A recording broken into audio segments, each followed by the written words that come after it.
আসসালামু আলাইকুম। আজকে আমি সরাসরি ভিডিও করতে আসলাম।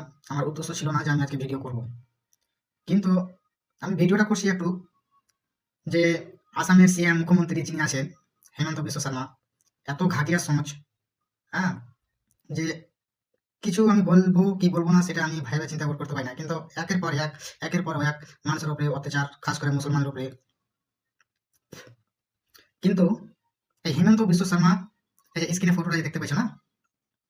আমি নিজের জান নিয়ে আমি পরোয়া করি না। আমার জান থাক ইয়া না থাক এটা কোনো আমারই না। আল্লাহ তাআলা আমাকে বাঁচিয়ে রাখলে কেউ আমাকে মারতে পারবে না, কেউ আমাকে কিছু করতে পারবে না। এই হিমন্ত বিশ্ব শর্মাকে আমি একটাই কথা বলবো যে যে ভাই আমরা ভিডিওটা দেখছো, এই হিমন্ত বিশ্ব শর্মাকে যে ধরে আনবে আমার সামনে যে খাড়া করে দিবে, ওর সাথে পুলিশ প্রশাসন থাকা যাবে না।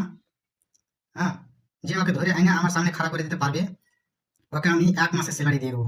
তাতে 20,000 হোক, ইয়া 40,000 হোক, ইয়া 50,000 হোক, ইয়া 60,000 হোক, ইমানদারি ভাবে আমি দিয়ে দেবো। খালি ওকে ধরে এনে আমার সামনে খাড়া করে দিতে হবে। আর ওর সাথে কেউ কাউকে থাকতে হবে না, পুলিশ প্রশাসন যে আছে থাকতে হবে না। ঠিক আছে?